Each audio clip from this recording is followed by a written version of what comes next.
아멘. 할렐루야. 이 시간 하나님의 음성을 들으시기를 축복합니다. 오늘 말씀 1절과 6절을 보면 크게 세 부분으로 나눌 수가 있습니다. 첫 번째 부분은 1절과 3절인데요. 1절과 3절을 다시 한번 읽어보겠습니다. 형제 사랑하기를 계속하고 손님 대접하기를 잊지 말라. 이로써 부지 중에 천사들을 대접한 이들이 있었느니라. 너희도 함께 갇힌 것 같이 갇힌 자를 생각하고 너희도 몸을 가졌은즉 학대받는 자를 생각하라. 이 세 절의 말씀의 주제는 형제 사랑이죠. 1절에 보면은 형제를 사랑하라 그랬습니다. 이 형제는 우리 가족을 말하는 게 아니라 그리스도 안에서 한 형제된 우리를 말하는 겁니다. 우리가 멀리 갈 게 아니라 먼저 하나님 믿는 우리가 먼저 사랑하려고 해야 된다는 겁니다. 두 번째는 손님 대접한다라고. 손님은 이제 밖에 사람이겠죠. 우리 교인들 말고 밖에 사람들에게 친절을 베풀어야 됩니다. 어떤 분이 이 구절을, 이 손님을 우리나라의 외국인 노동자로 해석한 것을 보고 저는 참 은혜를 받았습니다. 우리가 외국인 노동자를 무시해서는 안 됩니다. 그들에게 친절을 베풀어야 됩니다. 그래야 고향으로 가서 우리나라를 드러낼 거고, 특별히 그 가운데 믿음이 생긴 사람은 현지인 선교사가 될 수 있지 않겠습니까? 그래서 우리가 이 외국 노동자를 기억해야 되겠구나, 그런 건 맞는 것 같고요. 세 번째 말씀 보면은 학대받는 자를 생각해라, 이렇게 말씀하셨습니다. 이것은 박해를 배경으로 하고 있습니다. 그 당시에는 예수님 믿는 것 때문에 핍박과 박해를 받았어요. 재산을 몰수당하기도 하고 감옥에 갇히기도 했었거든요. 그런데 어떤 사람은 잡혀가기도 하고 어떤 사람은 다행히 안 잡혀가기도 했잖아요. 이 안 잡혀간 사람의 한 얘기예요. 잡혀간 우리 그리스도인들은 당신들보다 못해서 잡혀간 게 아닙니다. 안 잡혀간 당신은 그 사람들보다 뭔가 안 잡혀간 게 아닙니다. 당신도 언제든지 그들과 함께 잡혀갈 수 있습니다. 그러니 그런 마음으로 고난 가운데 있는 형제와 자매를 도우십시오, 이 말입니다. 여러분, 우리는 고난당한 사람을 긍휼히 여기고 도와줘야 됩니다. 교만한 마음으로 그들을 판단해서는 안 돼요. 저 사람이 뭐가 잘못해서는 고난을 받겠지. 그럼 굉장히 틀린 생각입니다. 우리도 언제든지 고난을 당할 수 있고 어려움을 만날 수 있습니다. 그러니까 우리가 그런 긍휼한 마음을 가지고 다른 형제와 자매를 도와줘야 될 줄 믿습니다.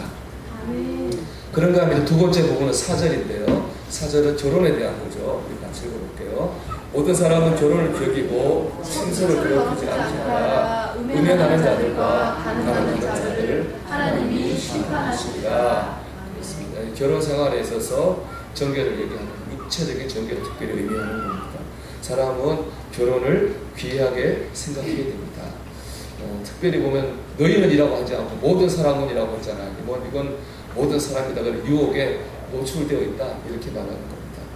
세 번째 부분은 5절과 6절인데요. 이것은 돈에 대한 교훈이에요. 우리 5절만 한번 같이 읽어볼까요?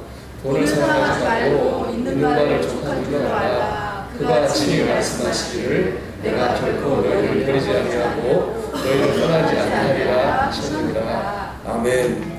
돈을 사랑하지 말아야 됩니다. 돈 자체는 나쁜 것이 아니에요. 문제는 그 돈보다 하나님을 더 귀하게 할 때 문제가 생깁니다. 하나님을 사랑해야지 돈을 사랑하면 안 된다는 겁니다. 저는 이 세 개의 부분 이렇게 이웃사랑, 결혼생활, 돈보다 돈에 매이지 말고 자족하는 삶을 살라, 이런 세 개의 주제로 되어 있는데 이 세 개의 공통점이 있습니다. 이게 뭐냐? 다 해야 할 일이라는 겁니다. 그렇잖아요? 형제를 사랑하고 결혼생활을 거룩하게 하고 돈이 아니라 하나님을 사랑해야 되잖아요. 해야 되는 것들에 대한 얘기입니다. 그리스도인은 이것 말고도 우리가 그리스도인으로서 해야 될 것들이 분명히 있습니다. 섬기고 봉사하고 해야 될 것이 많이 있습니다. 그런데 문제는 뭐냐?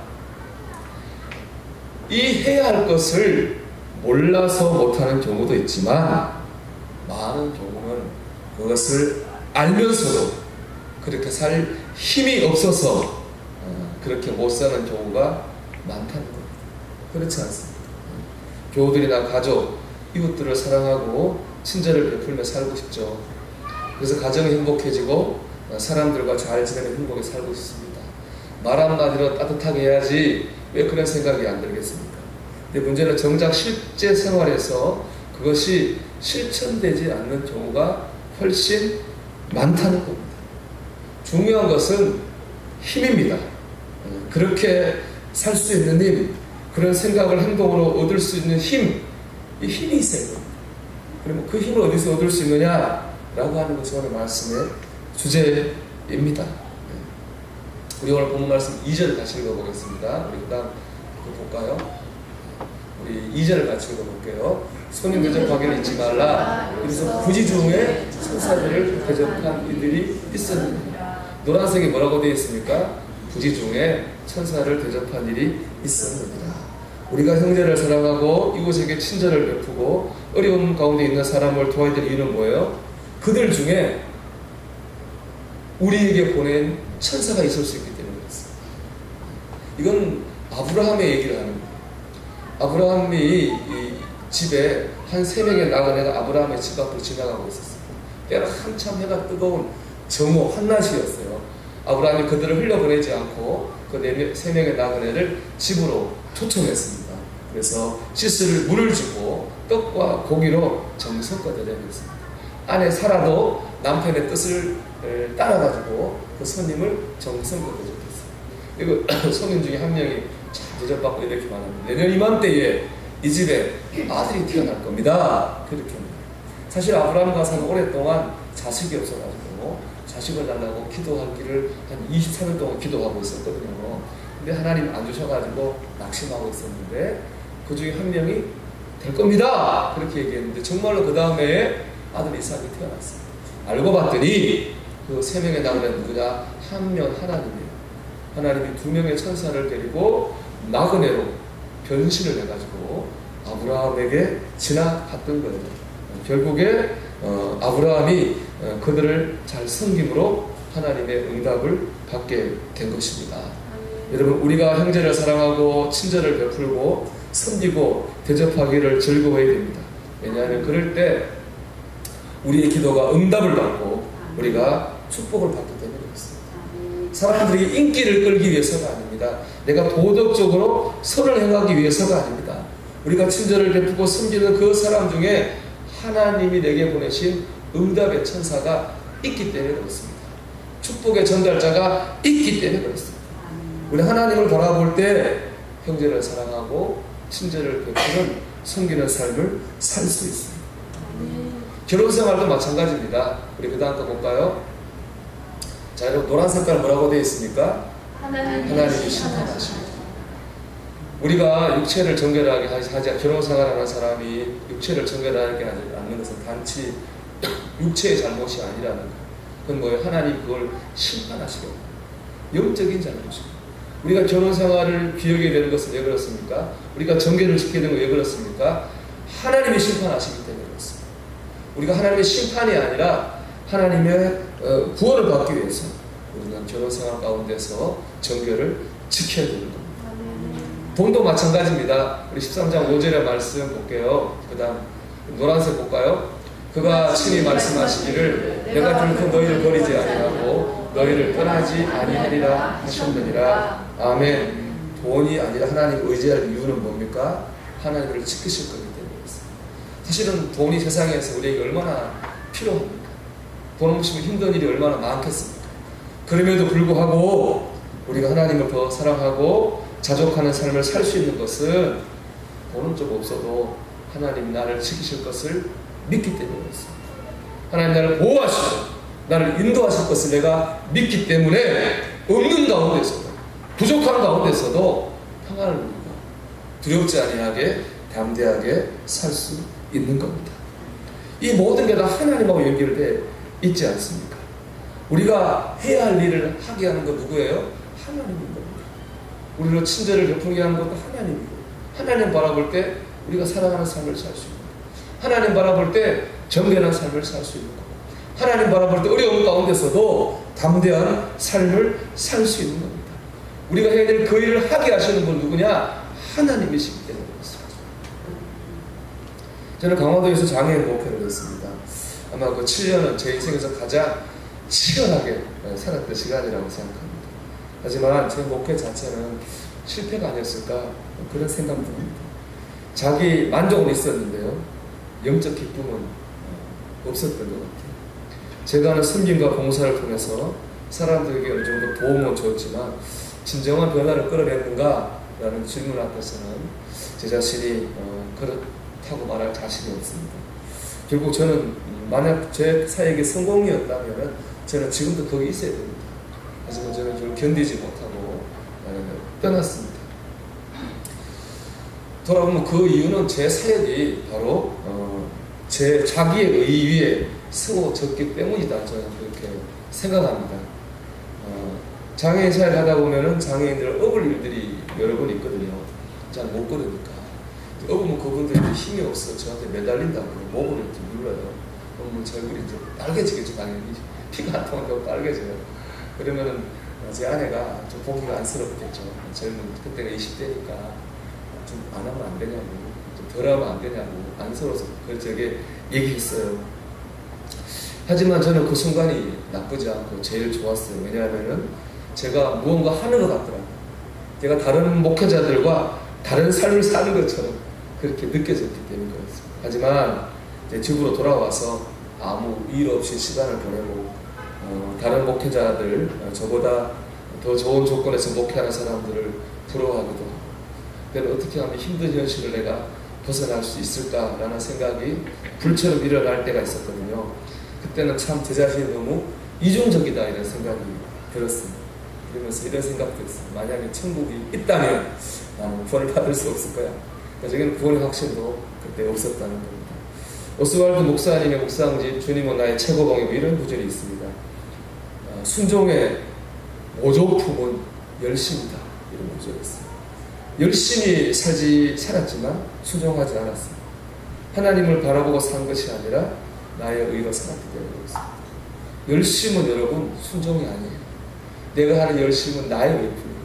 순종은 하나님이 되는 거예요. 여러분 어떻습니까? 여러분 순종으로 살고 있습니까? 아니면 열심으로 살고 있습니까? 아니면 이것도 저것도 아니게 살고 있습니까? 제 경험을 생각해 보면 순종이 아니라 열심으로 하는 신앙생활은 참 힘듭니다.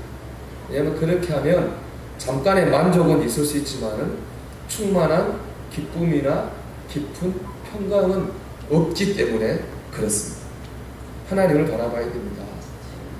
그래서 하나님을 바라봐서 하나님 주신 힘으로 순종할 때에 신앙생활에 기쁨도 있고 평강도 누릴 수 있습니다.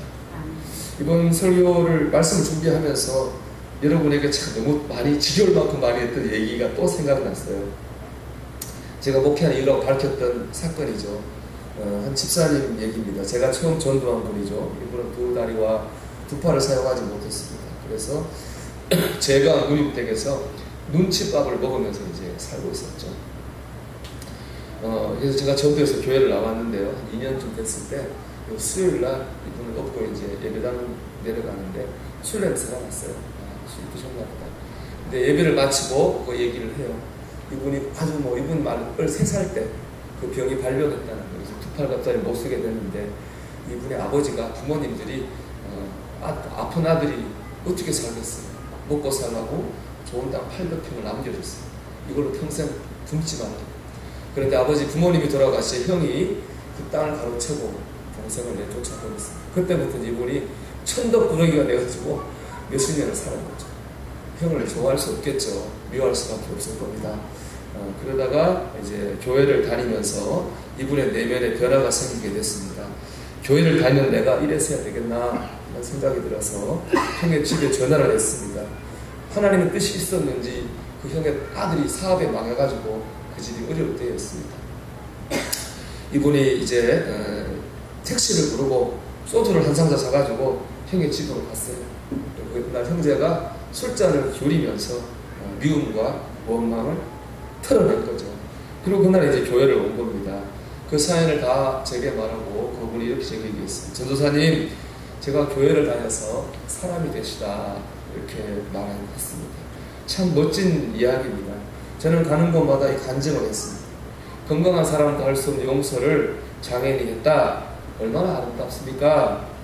이렇게 얘기했습니다. 마치 이것이 제 목회의 결과인 것처럼 자랑하기도 했습니다. 하지만 제가 생각해보면 중요한 것을 놓쳤다는 생각이 들었습니다. 뭐냐 하면 그 집사님이 그런 마음을 가지게 된 것은 그가 교회에 다녔기 때문입니다. 은혜를 받았기 때문입니다. 용서가 좋은 것을 모르는 사람은 아무도 없습니다. 하지만 정작 그것이 내 문제가 되면 상황이 달라집니다. 용서할 마음도, 용서할 생각도, 용서할 의지도 가지지 못합니다. 그런데 용서할 수 있던 것은 하나님께서 은혜를 주셨기 때문입니다. 우리를 해야 할 일을 하게 할 힘을 주시는 분은 주님이십니다. 그때는 제가 이것을 잘 몰랐습니다. 용서라고 하는 의로운 행동에만 초점을 맞췄습니다. 어떻게 그것을 할 수 있는가를 깊이 생각하지 못했습니다. 그런데 신앙생활에서 가장 중요한 것은 의로운 행동이 아니라 그 행동을 하게 하시는 하나님의 은혜입니다. 그게 신앙의 영역입니다. 행동이 신앙의 영역이 아니라 그 행동을 하게 하시는 하나님의 은혜, 하나님의 감동하심이 바로 가장 영적인 영역인 줄 믿습니다. 여러분, 주님을 바라보십시오. 하나님의 은혜를 사모하십시오. 그때 하나님께서 우리가 해야 할 일을 하게 할 힘을 주십니다. 그리고 이를 통해서 기도 응답도 받게 하시고 축복도 받게 하십니다. 이 모든 일의 시작은 주님을 바라보고 은혜를 사모하는 일에서 시작됩니다. 예배에서 시작됩니다.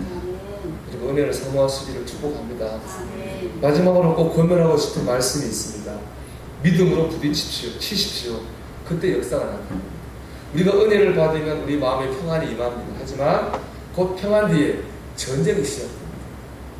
왜냐하면 내가 그전에 갖고 있었던 내 생각이나 내 가치관과 하나님이 은혜를 주신 내 뜻이 다르기 때문입니다.